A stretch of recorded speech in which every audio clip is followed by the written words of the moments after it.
Diretamente da Casa Livres, estamos começando mais um episódio do Livrescast, o podcast com as melhores conversas sobre liberdade no Brasil.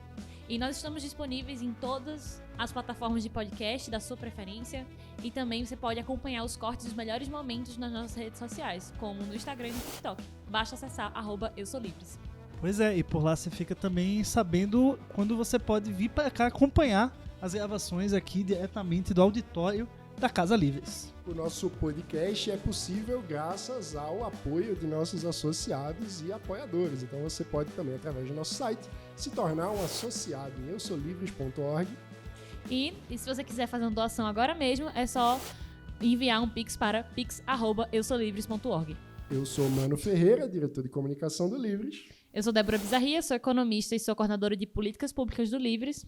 E eu sou Gustavo Gomes, jornalista da equipe de comunicação aqui do Livres. E quem é nosso convidado de hoje, Débora? Nosso convidado de hoje é o Jair Ribeiro, que é empresário. Fundador da Casa do Saber e Parceiros pela Educação, que é uma iniciativa que reúne empresários que querem transformar a educação de São Paulo na melhor da América Latina. Olha só. Incrível. Muito bem-vindo. Obrigado. Prazer estar aqui com vocês. Jair, muito obrigado por aceitar vir aqui conversar com a gente. E para iniciar as nossas conversas, a gente faz tradicionalmente a seguinte pergunta. Hoje no Brasil, você se sente livre?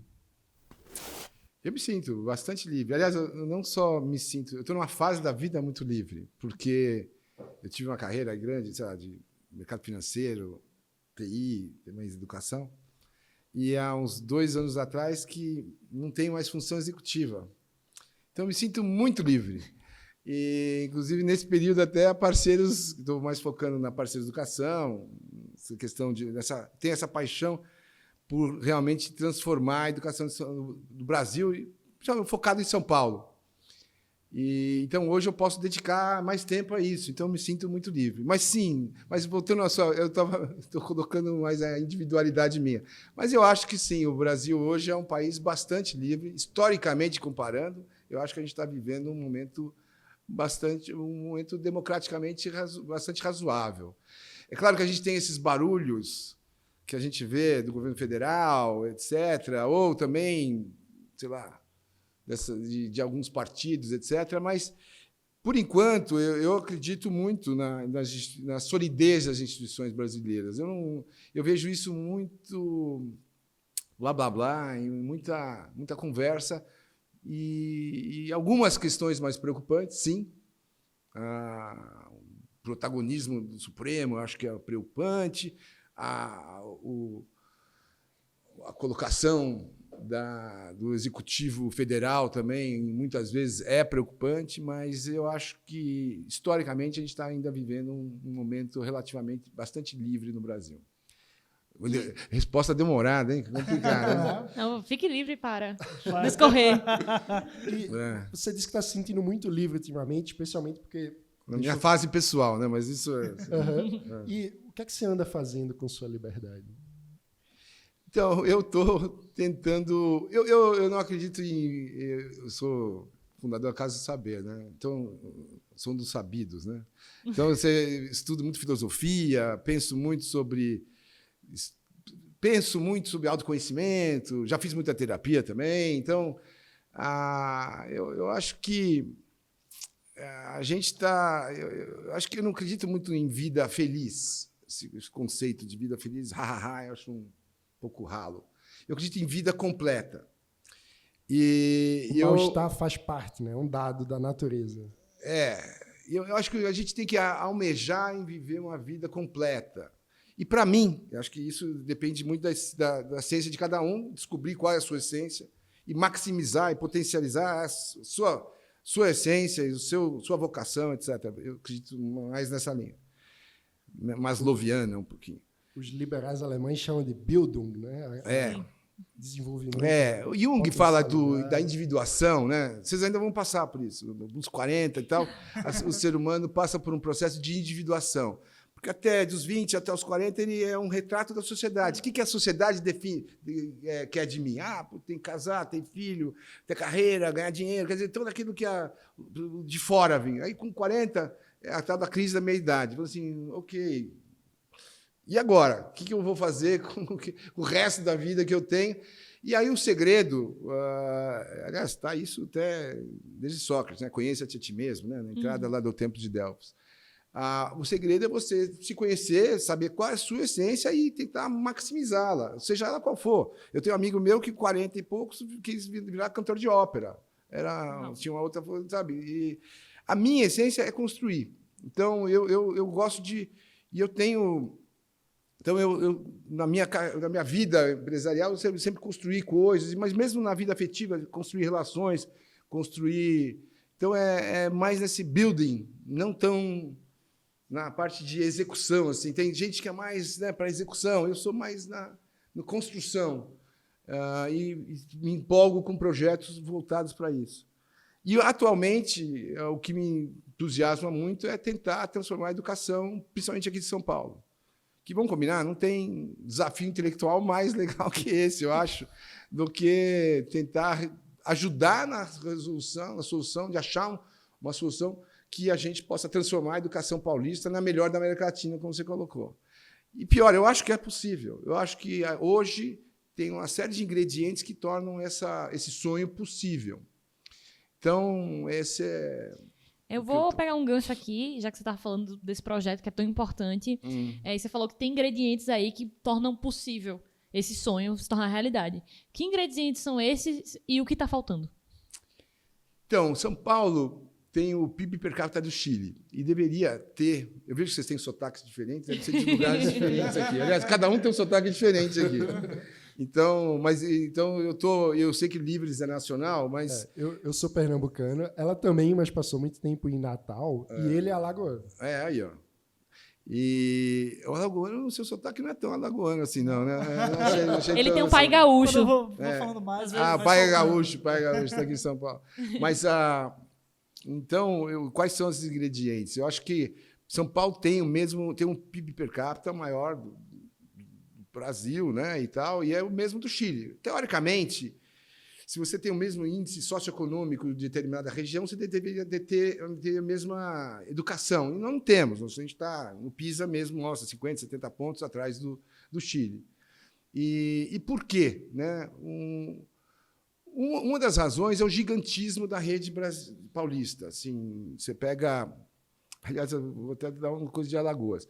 Nós temos aqui, só a rede estadual de São Paulo tem 5.100 escolas. São 3,4 milhões de crianças que estão na rede estadual. Aí você tem mais 3, 4 milhões de crianças que estão na rede municipais. Em São Paulo, a gente, na Parceiro, eu fundei uma ONG chamada Parceiro de Educação, que a gente faz parcerias com escolas públicas. Então, começou com uma, há 18 anos atrás. A gente chama adoção, não é, mas é um termo que a gente não gosta de usar, mas é uma parceria, onde eu comecei a fazer isso lá em 2004 com uma escola. Hoje nós estamos em 450 escolas. Então, e lá a gente mexe na parte pedagógica, na parte de gestão, na parte de infraestrutura e na parte de envolver a sua comunidade junto com a escola, trazer a comunidade para dentro da escola. Então, 4 pilares, que é o programa da Parceiros. E a gente foi evoluindo de uma escola, para depois a gente pega, agora estamos fazendo parceria com municípios, e agora, nos últimos 2 anos, a gente está fazendo com diretorias regionais, que são, cada diretoria regional tem de 80 a 100 escolas.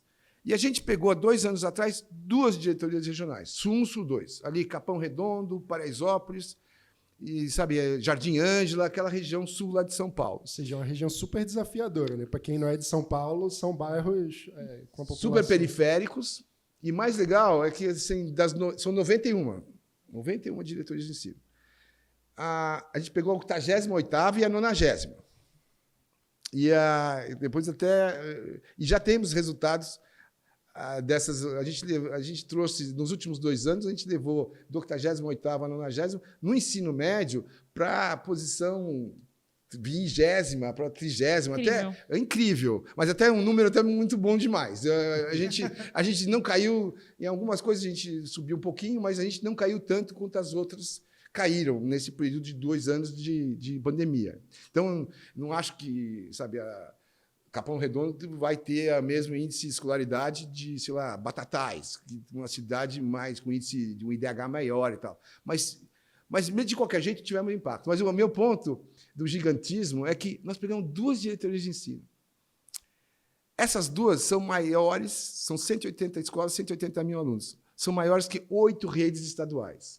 É maior que a rede de Alagoas, é quase do tamanho da rede do Espírito Santo, maior que a rede de Roraima, de Amapá, de Sergipe. É incrível isso. Aqui em São Paulo é muito grande. Então, tem esse gigantismo, é um grande problema que a gente enfrenta, que é difícil você implantar num programa gigante. Sobral é legal, mas Sobral é uma coisa um pouco menor. Daqui a pouco eu falo de Pernambuco também, que é grande inspiração para a gente aqui. Não sei se eu vou chegar lá.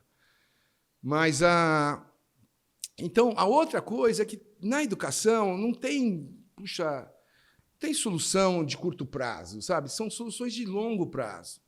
E aqui em São Paulo a gente nunca teve, e no Brasil inteiro, nunca tivemos muita continuidade das políticas. Então, o Jamil Coury é um historiador da educação. E, olha, eu fiz economia, direito e fui de banco e tal. Eu sou um estudioso desse trem aqui. Há uns 18 anos que eu mergulho um pouco mais na questão da educação. Eu li o Jamil Coury, que é um estudioso lá de Minas. Ele fala assim, o grande problema no Brasil da falta da educação é a falta de continuidade. Então, ele mesmo está falando, e eu sinto isso aqui. São Paulo, 25 anos de PSDB, ou sei lá quantos anos de PSDB, mesmo assim, a gente tivemos secretários com visões diferentes, caminhos diferentes. E nos últimos 10 anos que a gente teve uma certa continuidade ainda, mas não tão, sabe, ainda com algumas casas para frente, para trás, etc. Os últimos 3 anos e meio aqui em São Paulo foram muito bons até. Pena que veio a pandemia, mas esse último secretário é excelente, o Rossielli. Em contraste com o Ministério da Educação, que passou anos... Você vê, olha a questão da continuidade. Nós estamos aqui, quantos ministros da Educação nós tivemos? Pois é, de um governo só, né? De um governo só. Então, no Estado, não. Olha, o Rossielli ficou 3 anos e meio. Quer dizer, é um dos secretários mais longevos que a gente teve. Na minha época, foi um dos mais longevos. Então, essa falta de continuidade é importante. Então, quais são os ingredientes que você tem hoje? Hoje, na educação, não existe mais achismo. Tudo que você pensar já foi pesquisado, já tem evidência do que funciona, do que não funciona. É diferente de 10 anos atrás, 15 anos atrás. E quem trabalhou muito nisso, quem contribuiu muito nisso, foi o Todos pela Educação. A minha ONG chama Parceiros da Educação, confundem muito com o Todos. O Todos é um projeto nacional e eles fazem uma advocacy nacional de soluções para transformar a educação no Brasil. E o Todos fez um documento histórico, eu acho, em 2018, chamado Educação Já. Quem não leu, podia ler. Eu aqui recomendo para todos que estão vendo aqui. Procurem no site do Todos, o Educação Já, de 2018, que foi agora refeito em 2022. Eu sou um dos coautores lá, pequeno, mas o grosso foram eles que fizeram lá. A gente coloca na descrição do vídeo o link para o pessoal conseguir acessar fácil. É legal pra caramba. É quase um curso de graduação para quem quer entender de educação, tem que ler o Educação Já. Sabe assim, tá tudo lá, muito bem. E gerou-se um certo consenso das políticas. Aquele documento reúne os consensos do que funciona e o que não funciona. Então, esse foi a Educação Já Federal. O que a gente está fazendo aqui agora é que nós aqui reunimos todas as organizações do terceiro setor voltadas à educação e a gente está começando uma frente paulista pela educação. A gente não está anunciando oficialmente isso, estou agora num podcast, mas também não é nenhum segredo. A gente está junto com Todos pela Educação, a gente contratou a Falcone também para nos ajudar, e todas as organizações do terceiro setor que estão vinculadas à educação, então, sei lá, Lehman, Natura, Itaú Social, Itaú do Trabalho, Unibanco, puxa, eu devo estar esquecendo, Ayrton Senna, Península, whatever, Fundação Telefônica lá, quer dizer, todo mundo, o SESI, Senai, quer dizer, muita gente, todo mundo reunido, e a gente contratamos o Falcone para organizar, todo mundo está trabalhando, vários workshops, e a gente está preparando um documento que indica exatamente qual é o caminho, não é um plano de governo, mas qual é o caminho que São Paulo, quais as diretrizes que o São Paulo deveria seguir para que, de fato, a gente possa transformar em um período de 10, 15, um pouquinho de mais de 15 anos, São Paulo, o sistema público de São Paulo, no melhor da América Latina. É possível isso, seguindo determinados pontos que a gente pode até discutir agora aqui. Muito bom. E quais pontos? Muito bom. Olha, em função dos nossos pernambucanos aqui, eu vou começar com o que eu acho que é o mais transformacional, que é a Escola de Período Integral, que um cara pernambucano maravilhoso, que virou meu irmão e amigo, que é o Marcos Magalhães, desenvolveu. Ah, você gosta? Você conhece ele? O Marcos é um então, grande parceiro. Né? Então, eu sempre falava que eu ia ser o Marcos amanhã, porque eu trabalhava, eu era executivo, acordava, fazer meta de final de mês e tal, caramba. Hoje, eu sou o Marcos hoje já. Então eu já não tenho... Eu falo que eu não trabalho, porque eu não ganho salário, então eu não trabalho. Mas o Marcos desenvolveu, há 20 anos atrás, junto com o professor Antônio Carlos e tal, um modelo de ensino integral, que não é só mais horas aula, é um modelo super comprehensive, assim, e olha a criança do ponto de vista holístico. E tem o que eu chamo de, não é uma bala de prata, é um cartucho de prata. Então, ele reuniu as melhores evidências para formar um novo modelo de escola. Então, o professor, dedicação exclusiva, o professor ganha mais para ir para lá. O sistema, o projeto de vida do aluno, o protagonismo juvenil, o protagonismo do aluno, o socioemocional é muito importante, a questão de clubes e eletivas, antes dessa reforma da lei do ensino médio, já tinha nesse programa. E, poxa, tem vários, a gestão é diferente. E esse modelo, em 2010, 2011, a Parceiros mudou um pouco, a gente criou uma nova frente. A gente fazia, lembro que eu contei, parceria com escolas, que hoje nós estamos em 450. Só que, puxa, é uma gota no oceano. Tem 12 mil escolas no estado inteiro, né, municipais e estaduais. Então, o que a gente foi ali, eu falei assim, olha, vamos usar as nossas escolas como piloto para políticas educacionais, para a gente depois transformar em políticas educacionais para a rede toda.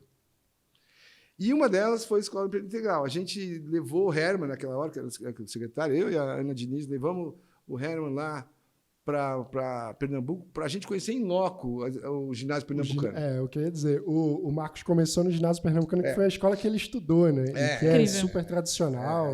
Estudou lá Clarice Lispector, Ariano Suassuna, mas que estava abandonada. E aí o Marcos resolveu, no aniversário, não lembro agora de quantos anos, do ginásio pernambucano, ele reuniu outros ex-alunos e fez uma mobilização muito bonita.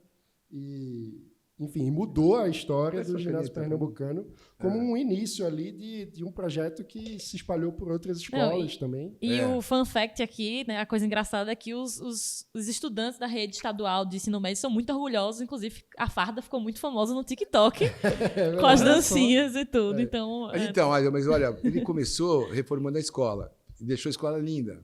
Que era um prédio histórico na Rua da Aurora. E aí ele viu que não adiantou nada, não impactou nada. Não impactou nada. Aliás, eu tenho um caso clássico, tem um super publicitário famoso e tal, que adotou uma escola nossa com a gente em 2006. Botou brinquedoteca, botou tela plana naquela época e gastou uma fortuna na escola, todo mundo feliz. Não adiantou nada, um impacto zero. Assim. Depois, no ano seguinte, a gente chegou, olha, vamos fazer o que importa, que é a parte pedagógica e tudo mais. E aí a escola melhorou 30% em um ano. Então, no caso de Pernambuco, foi a mesma coisa. O Marcos falou, caramba, velho, não é só a parte de infraestrutura. Eu tenho que mudar a estrutura da escola. E aí fez um trabalho magnífico com o Antônio Carlos, que já morreu, o professor eu conheci, de criar todo esse ecossistema em volta novo, esse novo modelo de escola. Então, não é só mais horas aula, tem tudo isso que eu falei. E funciona para caramba. Então, eu acho que eu até escrevi um artigo sobre isso, até pode mandar também Vamos colocar na descrição também do vídeo e do podcast. Eu escrevi um artigo desse para o Poder 360, falando do cartucho de prata, que coloca... Isso, para mim, é a grande iniciativa transformacional que pode transformar a educação pública. Então, o que a gente precisa fazer? Então, uma das coisas mais importantes... São Paulo tinha 0 em 2010, chegou a 300 e poucas escolas, quando o Rosselli assumiu, e hoje são 2.000. Ele, em 3 anos, colocou mais, foi para 2.000 escolas, e a gente, vamos ver se esse ano coloca mais 500 escolas. E se a gente chegar das 5.100, 4.500, 4.800 escolas, universalizar, que a gente chama, não é necessariamente tudo, mas chegar em 4.800, 4.900 escolas, e fazer com que isso 10 anos e com melhorias contínuas dessas escolas, dos professores, da formação, desse modelo, eu acho que a gente tem muita chance de chegar no Chile. Aí precisa também passar isso para os municípios e tudo mais. Tanto que esse é um grande projeto de 2 institutos super importantes que estão com a gente. Nós estamos com eles, aliás, aqui em São Paulo. É o Instituto Natura e o Sonho Grande. Os 2 institutos estão promovendo a universalização das escolas de período integral no modelo pernambucano em 20 estados do Brasil. E um deles é São Paulo, e nós somos o parceiro deles aqui em São Paulo. Mas a gente trabalha muito próximo deles. Então, esse, para mim, é um grande negócio. Só dizer que o Instituto Sonho Grande foi parceiro na elaboração do caderno de Eu ia políticas comentar públicas, isso. né? Eles foram fundamentais. A seção de educação, principalmente educação estadual, a gente fala muito no caderno sobre... Isso agora ou faz tempo? Agora, Esse caderno aqui. Esse aqui. Ah, que legal. Mostrei, amigo. Caderno É a Ana. das Então, a Ana. Isso. Que legal. Eles foram fundamentais para a gente estruturar, principalmente a parte estadual, que fala justamente de educação integral. Então, eles são grandes parceiros e foi excelente trabalhar com eles. Então, aqui em São Paulo, esse acho que é a grande coisa transformacional. A outra grande coisa transformacional é o professor. Pesquisas indicam que a qualidade do seu sistema depende da qualidade do seu professor. Isso é quase uma unanimidade das pesquisas, da evidência, da literatura hoje que existe. E aqui em São Paulo, nós temos 200.000 professores só na rede estadual. É gigante, imagina. Então, o que a gente precisa fazer nisso é ter uma nova carreira, que foi aprovada esse ano. É uma grande salto importante. O salário de ingresso saiu de 2.400 para 5.000. Então, já consegue atrair profissionais melhores para a posição, mas, além do que, você precisa tratar do número de estoque de professores que você tem aí. Não dá para mudar de um dia para o outro. Então, o que a gente está propondo no Educação Já Paulista é fortalecer essa carreira do professor, mas também fazer um programa de formação continuada, muito parrudo mesmo. Porque eu estudei isso, eu passei um tempo em Stanford, agora, 3 anos atrás, estudando educação pública. E lá você tem muita evidência de que formação de professor... Tem muita literatura falando formação de professor nos Estados Unidos, o Brasil gasta bilhões de dólares e não tem eficácia, não tem impacto necessariamente. E aí tem o que parece que a evidência, a literatura está indicando hoje mais, é que você tem que fazer, de fato, não é uma formaçãozinha, mas uma formação cultural e mais estrutural do professor. E tem programas, tem um até que vem de Stanford, que chama PED, que está já em 21 universidades aqui do Brasil para ciências e matemática, mas é uma formação de 2 anos, uma formação continuada de 2 anos. E, de fato, parece que tem muita evidência que você consegue, de fato, transformar o professor. Você ensina o professor a usar metodologias ativas, você ensina a fazer ele fazer...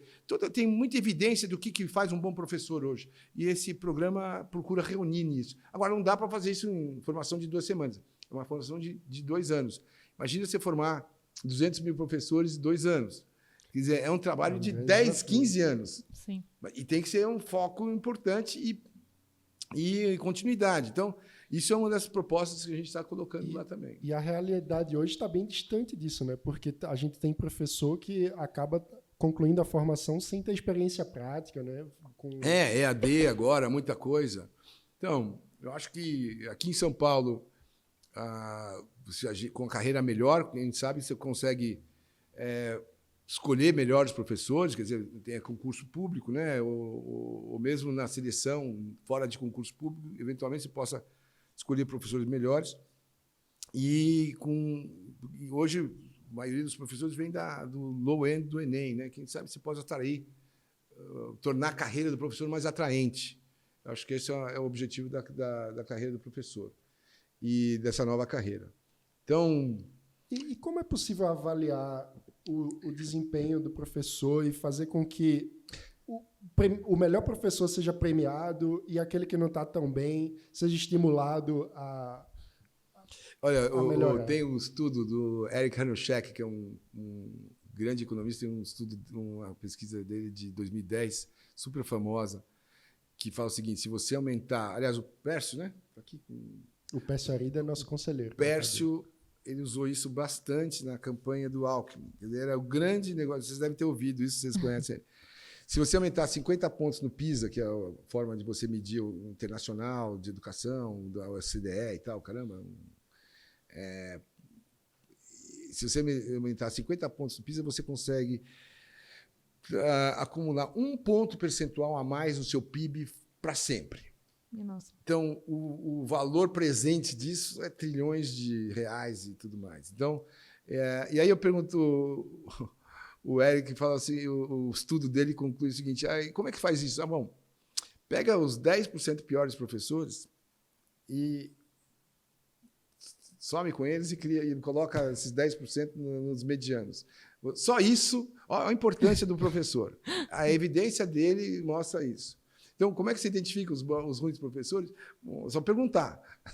Eu perguntei para ele: como é que você sabe quais são os 10%? Já entra numa escola e pergunta. Os pares, os professores, os alunos. Os alunos conseguem dizer sim. Mas isso eu estou dando uma pitada aqui, uma anedótica da coisa. Ninguém vai fazer isso. E porque na prática a gente não tem. Não dá para ver. demitir Politicamente o é professor. impossível você fazer uma coisa dessas e você vai causar 40 mil injustiças e tudo mais. Então, não estou pregando isso, não. Pessoal, não estou pregando isso, não. Só estou colocando o que está na literatura aí mundial. Mas como é que se identifica os professores? Pelo resultado que eles apresentam. E não pode ser um resultado de um ano ou outro. Porque você sabe que uma coisa que não é tão intuitiva.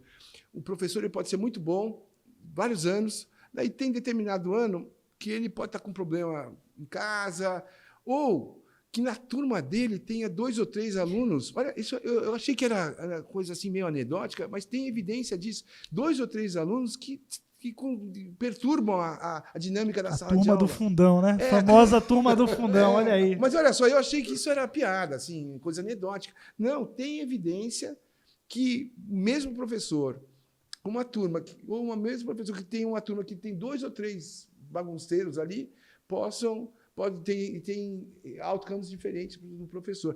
Então, a avaliação de um professor tem que ser feita de uma forma muito cuidadosa, a um período mais longo. Então, você consegue identificar esses professores, sim, mas de uma forma criteriosa e, de fato, o que você falou. E outra coisa, o programa de bônus que a secretaria tinha, tem muita controvérsia sobre o programa de bônus, não vou entrar aqui porque é um tema... Cada tema desse é gigante, né, na educação. Mas o que se fez aqui em São Paulo não foi premiar o professor, foi premiar os professores de um determinado ciclo.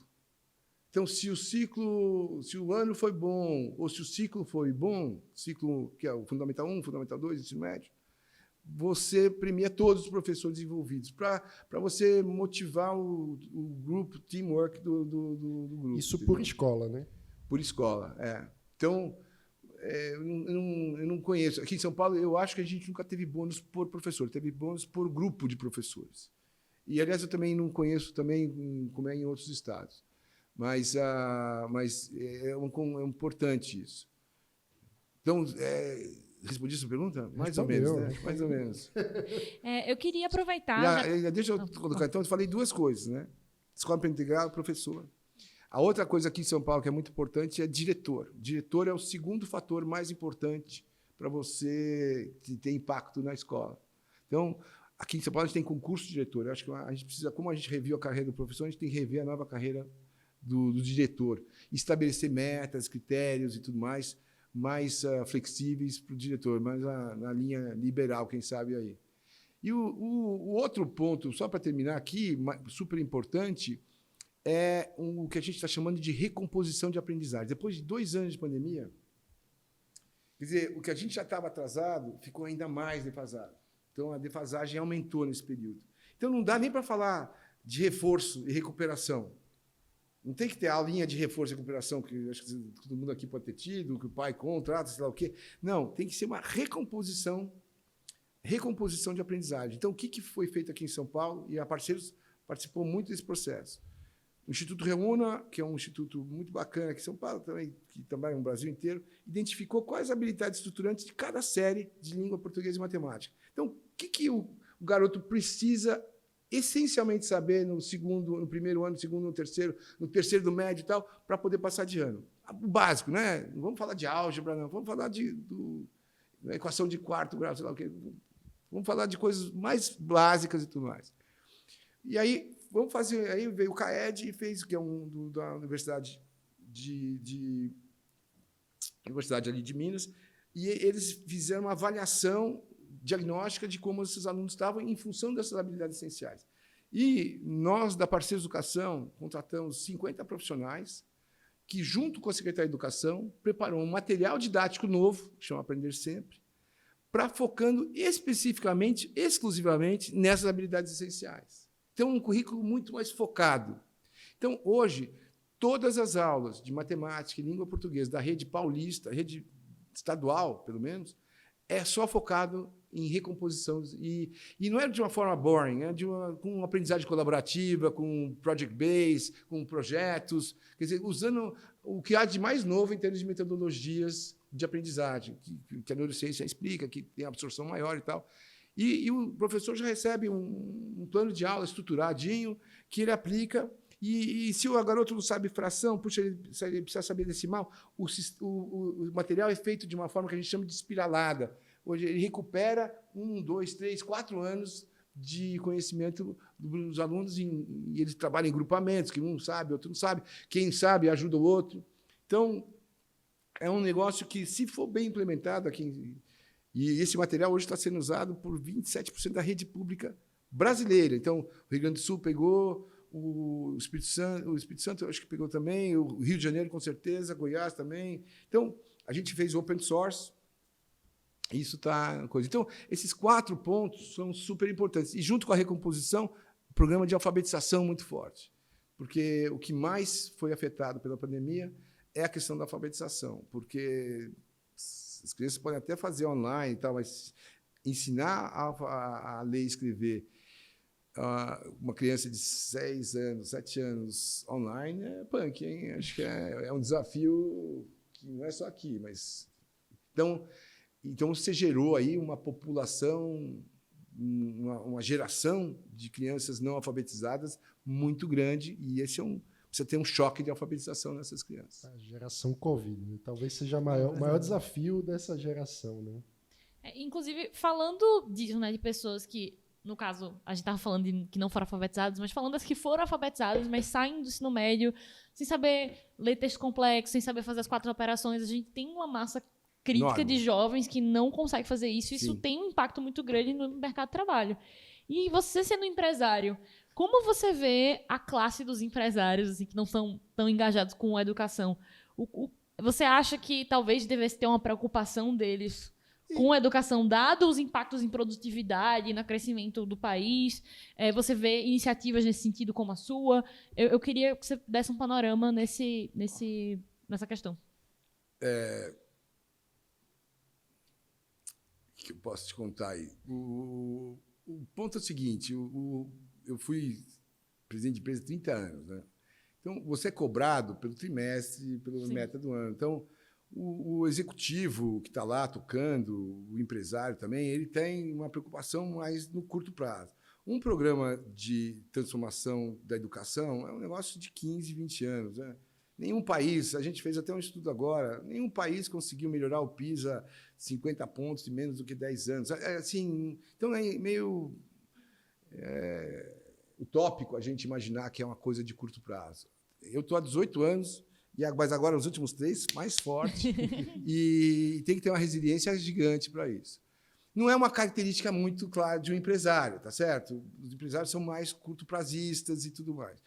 Porém, eu acho que dos últimos 10 anos, e últimos 5 anos, quem sabe mais, você está tendo a importância da educação, a educação está ganhando mais importância junto à sociedade civil. Hoje, a sociedade civil estruturada, que é bancada por empresários, quer dizer, a Fundação Lehman, o Sonho Grande, o Marcel Telles, o Natura, são os três lá. Hoje, inclusive, aliás, é até legal falar disso, hoje, inclusive, a maioria dessas fundações, organizações, não são das empresas, são dos acionistas. E são poucos. São os mesmos, os filântropos e tal. São os mesmos. E, então, vamos discutir educação. Chama sempre a mesma pessoa lá para discutir. Ana Diniz, Fábio Barbosa, Davi Salles, sabe? Todo mundo ele é a turma que sempre está junto. Então, qual é o desafio aqui? É a gente envolver as empresas. O que interessa? Qual que é a grande pauta das empresas hoje? É a pauta ESG. Sabe, para quem não sabe, é Environmental, Social e Governance, quer dizer, a visão um pouco menos liberal, né? Um pouco menos freudiana, Friedman, que fala que o foco é o lucro e tal. De um tempo para cá, as empresas têm que ter seu protagonismo social, além de só gerar lucro. Não sei se o Livres concorda muito com isso. Mas é super liberal. Não, depois a gente entra nessa discussão aí. Pode ser super liberal que também. os seguidores do Friedman, isso aí não é um pouco pós-Friedman aí. Mas, anyway, a gente pode até discutir isso um pouco. Mas, então, de 10, 15 anos para cá, essa pauta ESG ganhou força. Daí eu e um grupo de pessoas, a gente falou assim, como é que a gente leva a educação pública para a pauta ESG? Porque, hoje em dia, o dinheiro que vai para a escola pública e a compromisso é a responsabilidade social, um dinheirinho pequenininho que está lá, sabe, pequeno. Poxa, igualdade de gênero é uma pauta ESG, tá certo? Então, teoricamente, você tem que ter na sua organização 50% de mulheres em todos os escalões para que você represente a sociedade e teoricamente, e parece que existe evidência, a sua empresa vai ser mais sustentável, mais rentável ao longo do tempo, porque ela vai refletir mais a região que ela atua. Qual é a segunda pauta ESG importante na questão de diversidade, principalmente diversidade racial? No Brasil, qual é o nível gerencial alto que você tem em negros? É dificílimo. Né? E por que não? Por conta de 300 anos de escravidão, de falta de educação, de Muitos fatores. Vários fatores sociais, estruturais da sociedade. Dois fatores importantes nisso. Primeiro, a falta de ações afirmativas. Quer dizer, hoje, depois de cota, você tem uma população negra importante aí, formada, etc., excelentes faculdades, e tem muita evidência que o garoto que entra via sistema de cotas, ele no segundo, terceiro, quarto ano, ele recupera, porque ele tem muito mais resiliência e garra do que aqueles garotos brancos que tiveram o privilégio e entraram sem cota. Então, hoje tem muita evidência que eles nivelam ao longo do tempo. Então, você tem um pouco de oferta de mão de obra negra, sim, e falta ações afirmativas nas empresas. Porém, se você, mesmo com o sistema de cota que é recente, como o Brasil tem 56% da população negra, e, teoricamente, se a sua empresa está no Brasil todo, aqui em São Paulo, 50% da população é negra, não 56%, 50%. No Pernambuco eu não conheço, mas Bahia, por exemplo, é 70%. Pernambuco também deve ter uma população negra maior. Mas eu acho que é menor do que a Bahia. A Bahia é a maior, definitivamente, do Brasil.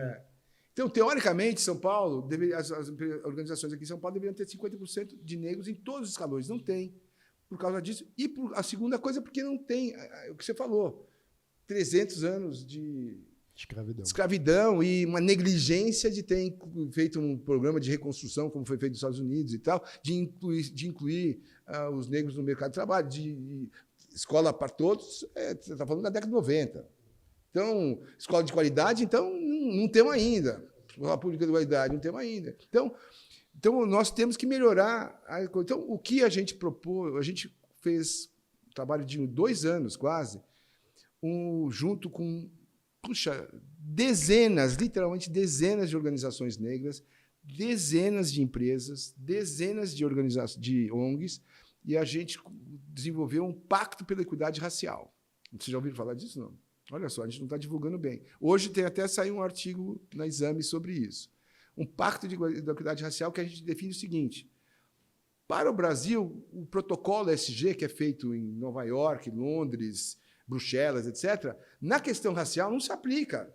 Os Estados Unidos têm 12% de negros, na Europa 3%, 4%. Quer dizer, então essa questão racial, você não pode pegar o protocolo de lá e aplicar aqui. Você pode fazer isso na ambiental, você pode fazer isso na questão de gênero, mas a questão racial, o Brasil tem características muito específicas. Logo, a gente precisa ter um protocolo ESG para a questão racial específico para o Brasil, e foi o que a gente fez nos últimos 2 anos. E esse protocolo foi aprovado, foi sei lá, apoiado, sacramentado, assinado, co-assinado pelo Pacto Global da ONU, que reúne sei lá quantas empresas grandes, FEBRABAN, Ambima, várias organizações, FEComércio, B3. Então, todo mundo participou na elaboração desse protocolo, movimentos negros, tipo, desde CERT até Feira Preta, até o Celso Ataíde lá com Expo Favela e CUFA.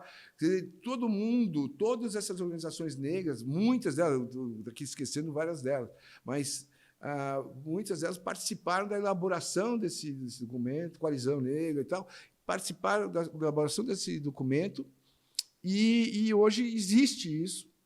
Está lá, tem um site, tem esse pacto, e tem cada vez mais empresas que estão aderindo. Nós já tivemos, isso é recente, tem 3, 4 meses, nós tivemos 17 empresas grandes aderindo agora, e a gente quer chegar em 500 empresas. Aí, parte desse investimento em equidade racial, que a gente está falando, tem que fazer ações afirmativas e investimento em equidade racial. Esse investimento em equidade racial é na educação. Então, aí, puxa, eu dei uma volta inteira para explicar, para chegar na sua... Então, com isso, a gente está querendo justamente aumentar o engajamento das empresas, da sociedade civil, na questão da educação. Porque o que a gente está falando lá é que X% desse investimento em equidade racial, você tem que investir no potencializar a educação pública brasileira, principalmente nas regiões onde você tem maioria negra, que é onde você tem os mais vulneráveis. Aqui em São Paulo, ao contrário do Chile, você tem uma dispersão gigante, quer dizer, a desigualdade é gigante. Então, você tem escolas muito boas. Eu tinha uma escola aqui, que eu era parceiro aqui em São Paulo, tinha o IDEB 6, ensino médio, a melhor escola pública da rede. Mas, poxa, eu acabei de pegar uma agora, desmamei aquela, eu peguei uma hoje, que tem 2. Olha só, então... Saí de um IDEB de 6 para um IDEB de 2. Então, desigualdade é gigante. Porque se você abre a tampa da desigualdade, você vai ver a questão racial lá dentro. Então, a forma que a gente encontrou de fazer com que as empresas assumam um protagonismo maior nessa questão, e sair fora só dos shareholders, para ir para as empresas, para pegar o bolso das empresas, para que elas participem dessa transformação da educação brasileira, é via o Pacto de Equidade Racial. Pode ser um caminho. Excelente. Sensacional. Falei bastante. Mas, porque aí, você CEO, cara, você fala assim, chega o pessoal pedindo dinheiro para ele, falei, olha, pessoal, eu tenho meta para cumprir, tenho PNL, poxa, vamos fazer o seguinte, vamos falar com o Jair aqui, acionista, o Jair contribui, a minha empresa não pode contribuir. Na medida que isso entra na pauta ESG, o CEO vai chegar e falar assim, pessoal, eu preciso ficar bonito aqui na faixa, na pauta ESG, eu preciso aumentar a diversidade, o Pacto de Equidade Racial lançou um índice, e a gente avalia... Pelo Michael França, né? Michael França, então você conhece, cara. Conheço, o Michael França já Michael França e Lucas Cavalcante, os dois. Já participou de alguns programas aqui com a gente. Então é isso aí. Então, é isso tudo. Então, esse índice, a gente desenvolveu esse índice, e você pode melhorar esse índice. O índice, o que é? Qual é a sua população negra na sua empresa versus a região que ela atua. Esse é o nível 1. Agora, se você fizer ações afirmativas, você vai para o nível, você ganha até 20 basis points mais, você começa a melhorar o seu performance, seu rating do índice de equidade racial. Se você fizer investimento em equidade racial, você melhora um pouco mais. Mas não pode fazer qualquer investimento, tem que ser dentro daquelas bases, 25% para organizações negras, para desenvolver a questão, sabe, de awareness da questão racial brasileira, que é estrutural, sabe? Eu fui criado na história que a gente é democracia racial. Isso é crap, bullshit. Quer dizer, a gente tem um racismo estrutural nesse país muito forte. Bom, aqui, nós 4 aqui. Pois é. Exato. Mas superar esse problema a partir dessa abordagem de engajamento da sociedade civil de forma ativa, né, assumindo a responsabilidade da participação cidadã, de transformação do país, é uma postura 100% liberal, não é? Né? Não tá jogando no colo do governo, falando, não, educação é pauta tua, você resolve, eu sou iniciativa privada, eu faço o meu. Se a iniciativa privada se engaja nisso, é melhor. E tem outra questão que eu acho que muita gente deixa passar de lado, que é todas essas ações, elas são benéficas para as próprias empresas, né? Porque não tem como a gente pensar em crescimento de PIB ou crescimento de economia, de riqueza, se a gente tem uma sociedade que as pessoas não têm acesso à educação. Mesmo que o cara seja o mais Então é uma boa desculpa, né? para o CEO, que tem uma cabeça mais idealista. Você pega o Paulo Kakinoff, tem vários, né? Agora eu falei um nome, tem que falar vários. O Walter Schauck. Mesmo se ele for egoísta. Mas assim, é uma boa justificativa para chegar lá para o board e falar assim, olha, pessoal, não posso lavar a mão. Eu tenho que participar desse projeto. E como você falou, tem evidência realmente de que maior diversidade nos altos níveis de gerência realmente traz resultado, né? Por mais ganancioso que seja esse CEO, se ele vê esse dado e vê isso na prática acontecendo, ele vai abraçar. Então, ele, por mais ganancioso que ele possa ser, ele vai lucrar mais fazendo isso também. Ou para trazer o velho Adam Smith, nenhuma sociedade pode florescer ou ser feliz se a maioria dos seus membros estiver em condição de miséria. Aliás, vocês são mais fãs do Adam Smith, da Teoria dos Sentimentos Morais. Riqueza das Nações, né? Mas eu amo Teoria dos Sentimentos Morais. Claro, maravilhoso. É um livro fantástico.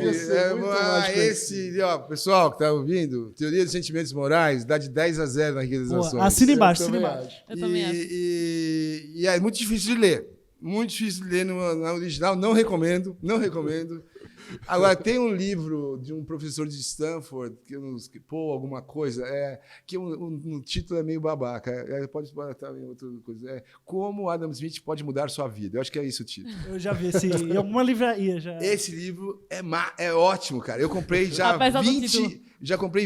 20, 30 exemplares, eu dou para os meus amigos.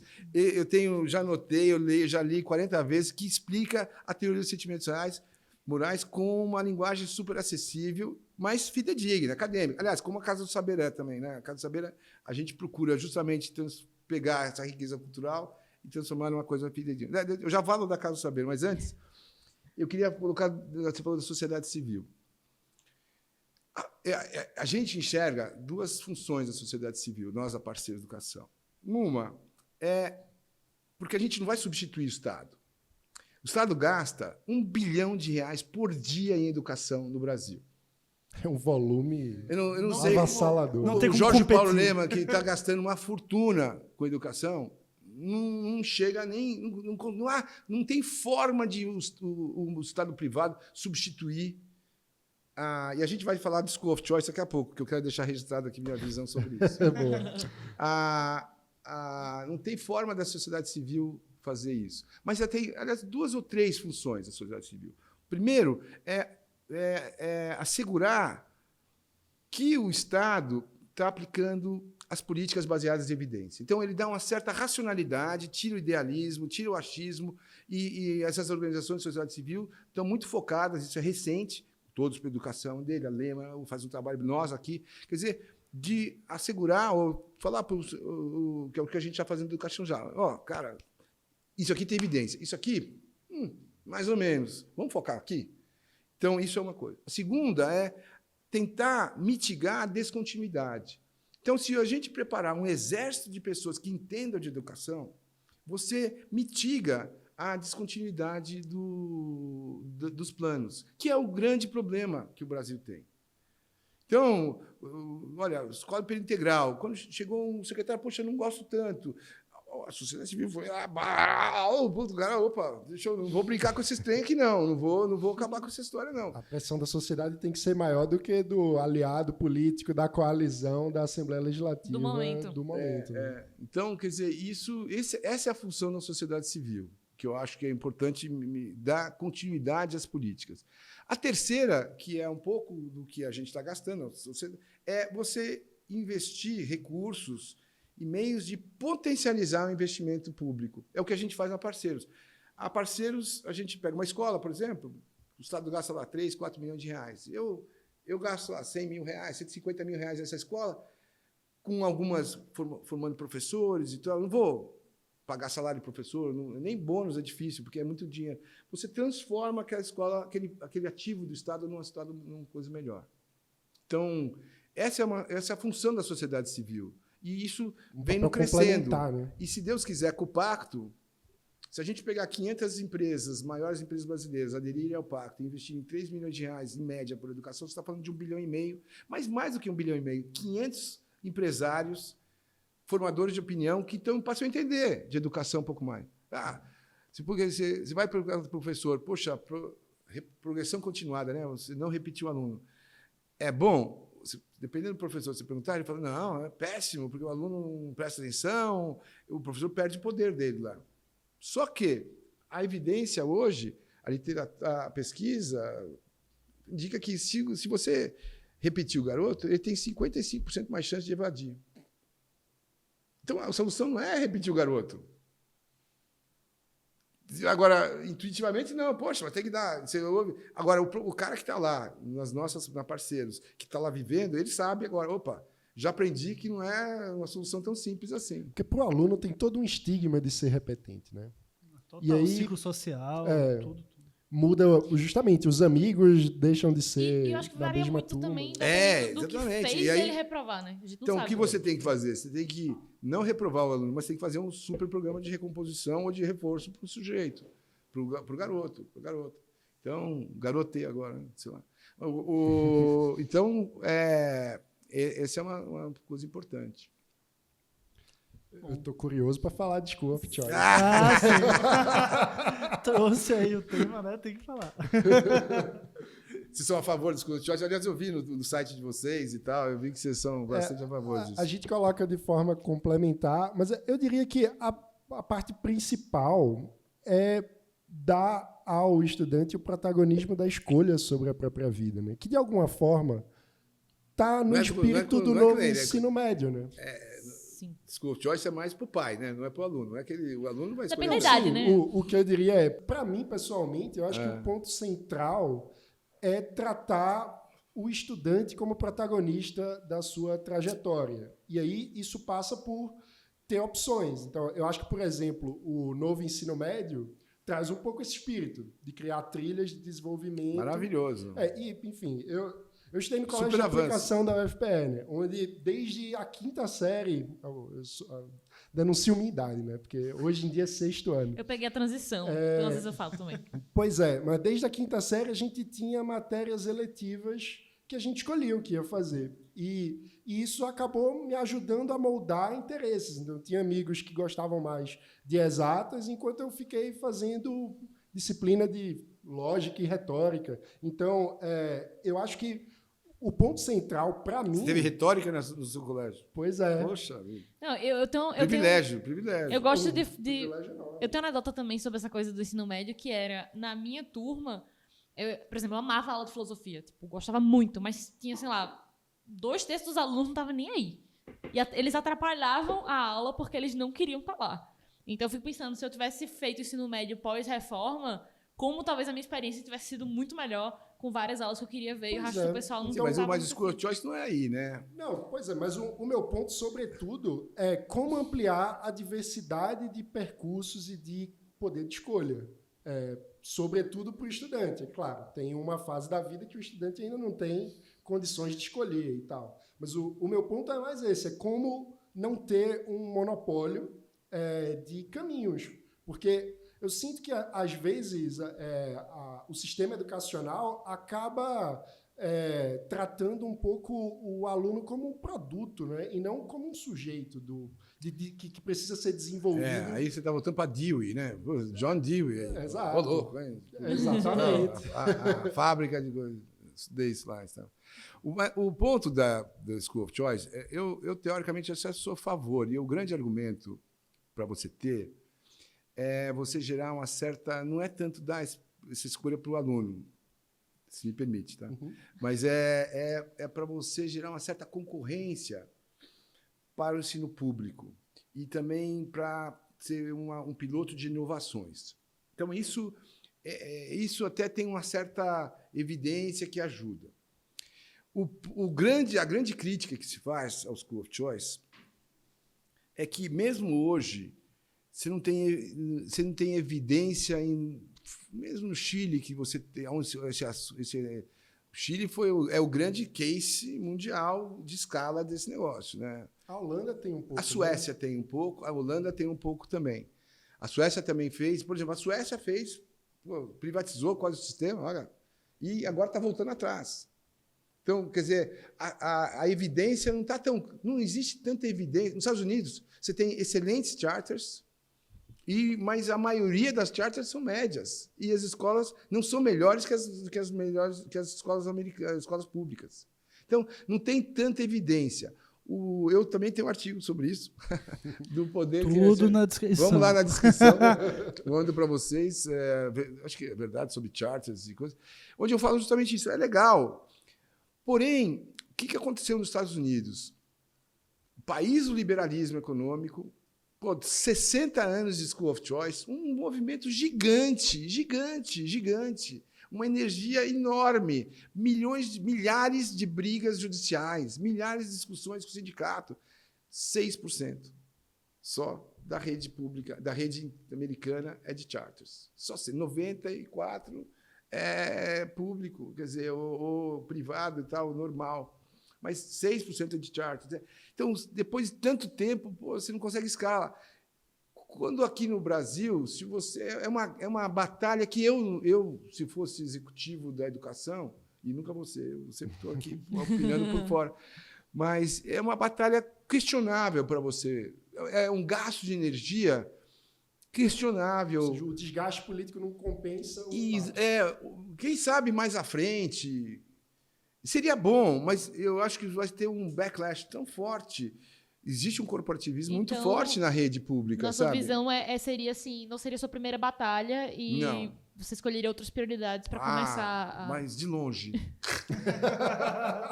De longe, assim, mas não é que eu sou contra necessariamente, e tem alguma evidência que pode, naqueles 2 pontos que eu falei, criar uma certa concorrência e trazer inovações ao sistema. Vai depender do modelo, claro, também. E mesmo tem pesquisas indicando nos Estados Unidos que não trouxeram inovações. Tem outras, sabe, dependendo do formato, do modelo, isso também tem muito, sabe, nos Estados Unidos você tem, charter schools, tem 20 o diabo está nos detalhes, né? 30 tipos de charters diferentes.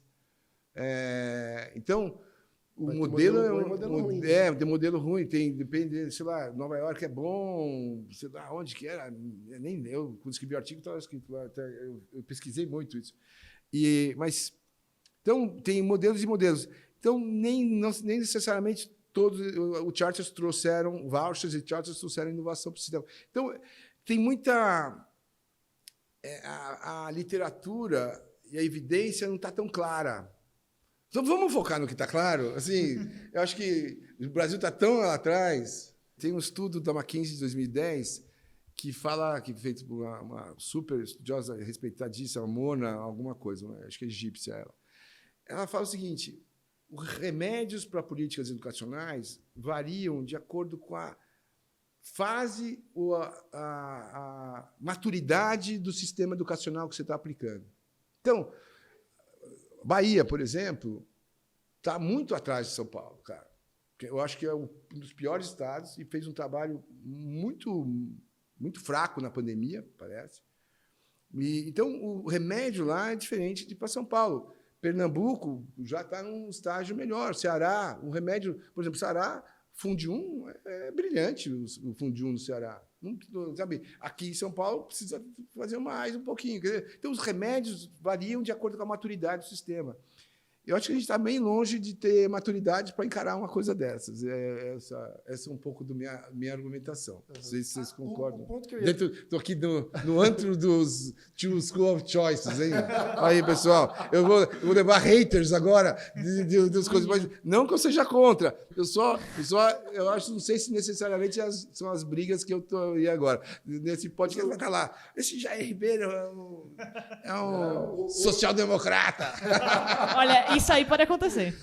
Mas social-democrata. O melhor ponto do liberalismo é a diversidade. Tem de haters, tem ideias, muito o haters pluralismo. no podcast de Tem, vocês. mas O Gobi a pode, gente- o Gobi pode O responder comentário melhor. de social-democrata ele é constante. Mas ele Você é falou, feito com a gente. não, mas o Estado faz alguma coisa. Opa, social-democrata. Não, pô, calma. Calma, Não que eu não seja, hein? Não tô falando que sim, não, hein? Não sei. Fica Aliás, lá. eu Não nem se sei. compromete. Esse negócio de label, né? De rótulo, né? De rotular, eu acho que eu sou muito liberal em umas Eu acho coisas. incrível não que o pessoal necessariamente usa outras. uns rótulos assim pra xingar você, sendo que. Você é um social-democrata. Uau, calma. Assim, Soltou um banco. Uau, que pecado, né? Pessoalmente, eu passei a me considerar um liberal a partir de Karl Popper, da ideia de pluralismo, sim. conjectura e refutação. Então, para mim, o debate é o mais importante. Assim, Você pode ficar o Popper, eu vou falar da Casa do Saber aqui, fazer propaganda. olha aí. Claro. Casa do Saber Agora, é um se projeto quiser- incrível, né? Se quiser divulgar lá na Casa Saber esse podcast aqui também. Então, mas a Casa do Saber é .com, hein? É for profit. Então, só um disclaimer aqui. Sem preconceito com Sem o mundo. preconceito. Aliás, exatamente, sem preconceito por isso. Mas a Casa do Saber nasceu eu tinha um banco, vendi o banco, daí tinha um sabático. Eu trabalhei que nem um maluco dos 20 aos 40 e pouco, 43, assim, 24/7, aquela coisa assim, focado. Nem sabia, nem lia nada. Lia Jack Welch naquela época, lia essas... Aliás, um livro excelente, Só os Paranoicos Sobrevivem, do Andy Grove, da Intel.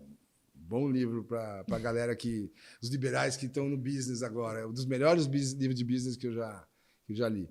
Então, eu focava muito nisso. Aí eu tirei um sabático. Eu sempre quis estudar filosofia, mas, puxa, meus amigos, empresários também não estavam muito afim. Daí, no sabático, tinha um ano assim, fazia yoga de mais cedo, essas coisas. E aí tinha tempo, eu falei, vou estudar filosofia. E aí reuni uma galera, chamei um professor da USP e reuni uma galera para estudar filosofia. Assim, a gente começou a Jerusalém e Atenas e tal, aquela discussão. Eduardo Wolff. Escreveu, né? Mas não era o Eduardo Wolff, então tem um outro professor. Daí veio o Franklin Leopoldo Silva, professor da USP maravilhoso. E aí as pessoas me ligavam e falavam assim, eu quero ir na sua casa. Começou a virar modinha isso, eu quero ir na sua casa. Terça-feira à noite, a gente bebia depois. E aquele pouco que não fazia nada. Depois eu trabalhei pra caramba, depois disso. Fiquei um aninho só no sabático, foi a Casa do Saber e a Parceira de Educação no sabático. Você vê, eu gosto de construir coisas, né? Mesmo na área sabática. E aí, poxa, a gente estava estudando Nietzsche. Se os caras não conhecem os gregos, não dá para paraquedear. Eu falei, puxa... Mas mais do que isso, eu acho que a casa... Eu vou fazer essa Casa do Saber. Mas o espírito e a alma da casa é que eu acho, e o grupo que estava junto, que a gente acha, que é quase uma obrigação do ser humano, que vai passar assim, 80, 90 anos aqui, hopefully, né? A alternativa é pior, você não conhecer a riqueza cultural produzida pela humanidade. Sabe... você passar essa vida toda e não conhecer, por exemplo, a definição de Deus Spinoza. Eu uso sempre esse exemplo porque é um que me fascina muito e também preciso pensar em outros para usar nos podcasts. Assim. Mas a definição de Deus Spinoza é gigante. Ou um poema de bandeira com o Davi Arrigucci, que um texto assim, que você lê, ok, legal, sonoridade, legal, uma coisa... O cara faz assim com o poema, em 2 horas, assim, as referências. E uma página, eu falei, nossa, o cara viajou em uma página tudo isso. Quer dizer, isso leva até uma música, você aprender jazz com o Zusa Homem de Melo. Puxa, são privilégios, assim. Daí você ouve a aula, daí você vai escutar o jazz, é totalmente diferente, cara. Você tem 4, 5, 12 vezes. Quer dizer, uau, mas o cara está viajando. Mas ele viaja aqui, mas como é que o outro sabe que está começando já? Tem toda uma linguagem atrás, maravilhosa. Então, você ter esse conhecimento, eu fico arrepiado aqui, fico emocionado. Esse conhecimento, então, a casa nasceu disso. E agora, o que a gente fez na casa é transformá-la, democratizar a casa. Então, a casa era uma brincadeira minha, de alguns amigos. Eu ia lá, saía do banco, ia lá, Por que eu vou ter aula de Shakespeare? De coisa, você escolhia a sala, ia para lá e, puxa, tinha aquele negócio, tinha um vinhozinho. Para poucas pessoas. Então, a gente gravou muitos cursos ao longo desses 18 anos e a gente produziu também o curso e a gente já lançou um aplicativo, que é casabeiro.com.br, né? E é R$29,90. Vou botar o link também. A gente pode fazer um programa para os livros aí de desconto. Olha aí! Podemos Desconto fazer- é uma palavra sempre bem Podemos fazer desejada. um programa para os livros, se quiser, a gente faz mesmo, de boa. Vamos fazer. Então, e tem mais de 200 cursos lá que eu chamo de PhD ajuda, porque mas 90% dos professores são PhDs, 90%, a gente não é uma autoajuda assim chutada.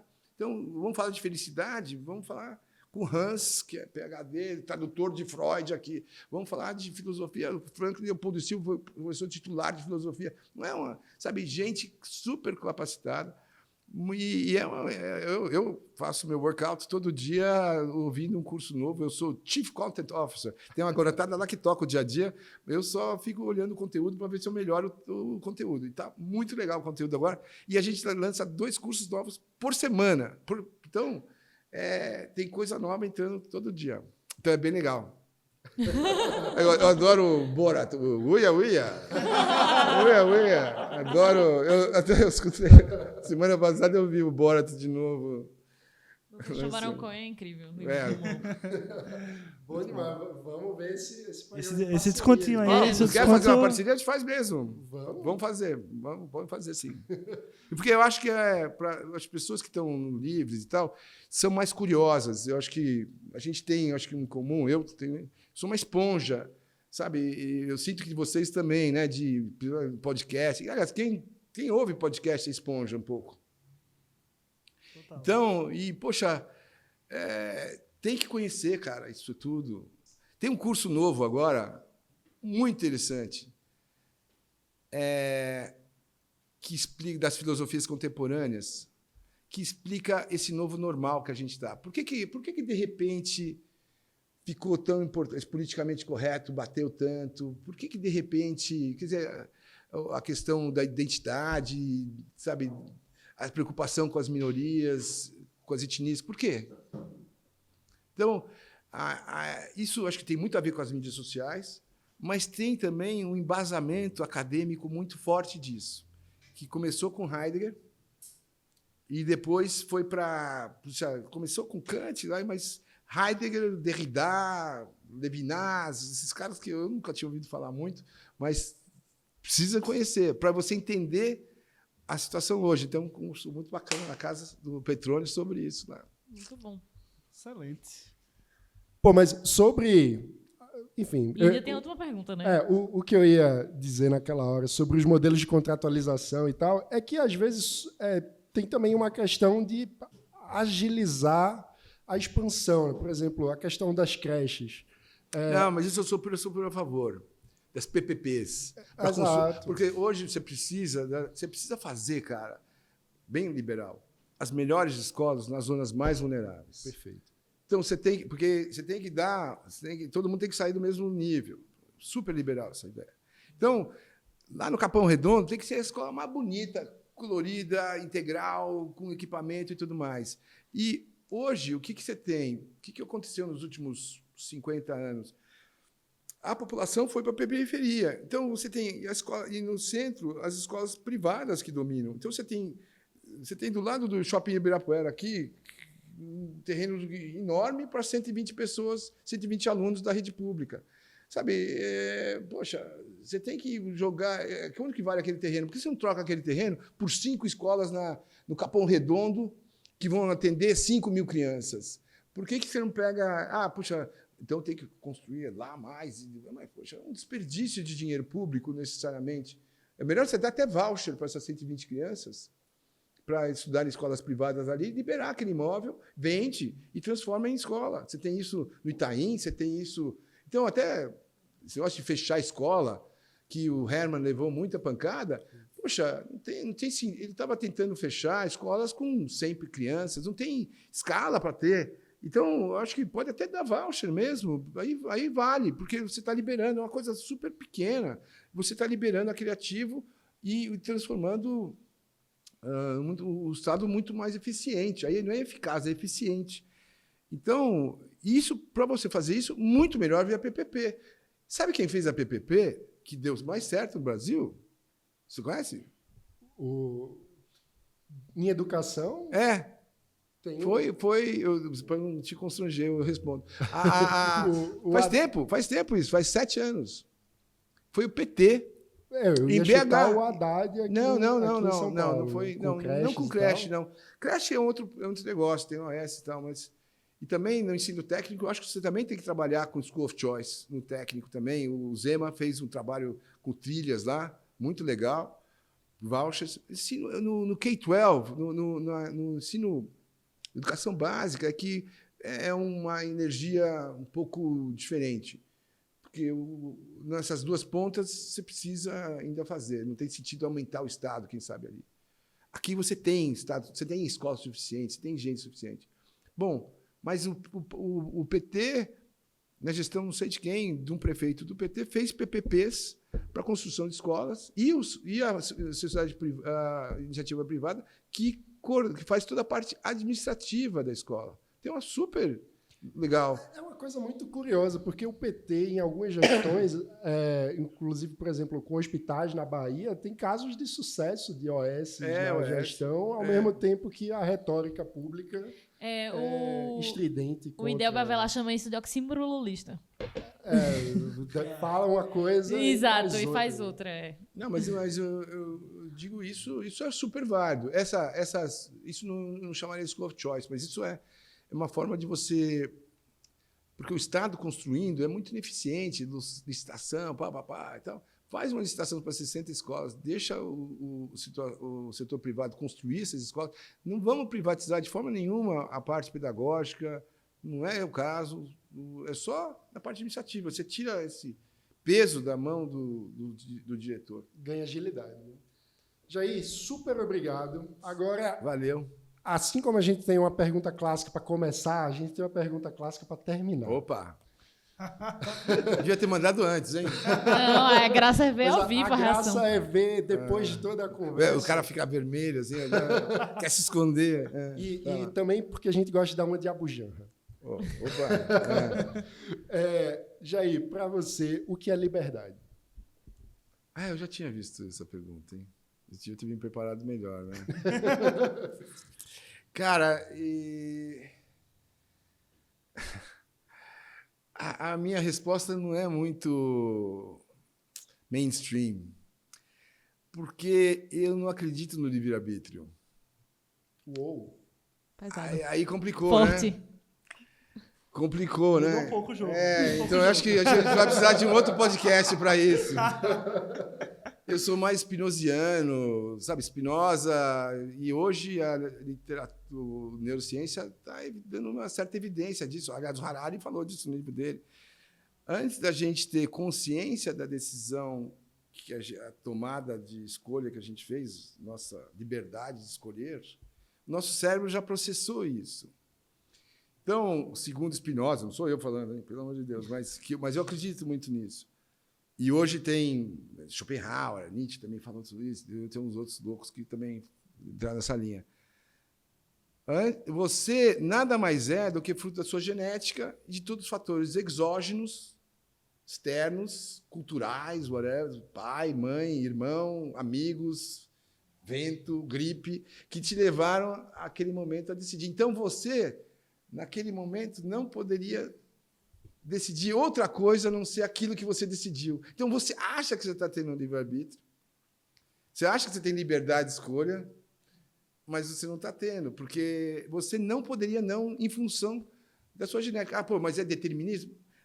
Tem gente que usa esse termo determinismo, mas não é que está escrito nas estrelas, ou o horóscopo vai definir. Não. Se eu estou dando uma informação aqui para vocês, eu posso... Você já vai sair um pouquinho diferente. Você pega uma gripe, pega Covid, você já tem uma visão diferente. Você perde um ente próximo, você já tem uma coisa. Isso tudo muda e vai impactar nas suas próximas decisões. É como se fosse uma relação meio caótica, então, entre... Caótica? Porque tudo tudo né? que acontece, né? Eu acho que é meio isso. Mas causa é nada, vida. Chegamos Nada no a ver. Livescast. Então, a o que conclusão eu acho não ali- tem liberdade. É isso aí. É isso. É isso aí. O que eu acho da liberdade, assim, pela minha genética, pela minha formação, prezo muito a liberdade. Mas não poderia não prezá-la. Entendeu? Não entendeu, né? Não Eu entendi. também está confuso, né, pessoal? Eu Então, fiquei é curioso pela junção entre o valor da individuação, como você estava falando, da partícula, assim, da característica individual que você valoriza, e, ao mesmo tempo, Não não acredita em acreditar no livre-arbítrio. Eu achei Mas curioso. não é incompatível, não. Acho que Jung não acreditava no livre-arbítrio também, não. E ele que criou esse termo de individuação. Mas, aliás, no Jung eu não sei. Pode ser que sim. Freud, com certeza, né? Mas, então, a liberdade, eu acho, para mim, é muito importante, porque eu fui criado e a minha genética é de tal forma que eu quero ser um ser livre, eu não quero ter amarras necessárias da sociedade. Então, para mim, o que é liberdade? É você não ficar preso a determinadas questões de terceiros, impondo a você vontades. O meu ponto é que as minhas vontades não são necessariamente livres. É um outro aspecto, vai. Então, a liberdade é importante para mim, porém, porque essa é uma característica minha, que eu não quero ter imposições às minhas ações, nem decisões, hein? Ações. Muito bom. Olha. É uma mistura. A Foi- complexidade Como é é que a chama beleza aí? da Foi coisa. filosófico aqui o final, hein, pessoal? E com isso, Casa do Saber, hein? muito bom. E com isso, Ok. vamos chegando ao final desse Valeu. podcast instigante, Jair. Valeu. Muito obrigado. Imagina, eu que agradeço. Foi ótimo, foi super divertido. Passou o tempo super rápido aqui. Pois é. Fica o convite para nos seguir nas redes e Vou seguir. conhecer a Casa do Saber também. Tá bom. Abração, pessoal. Valeu. Valeu, gente. Até Tchau, mais. tchau.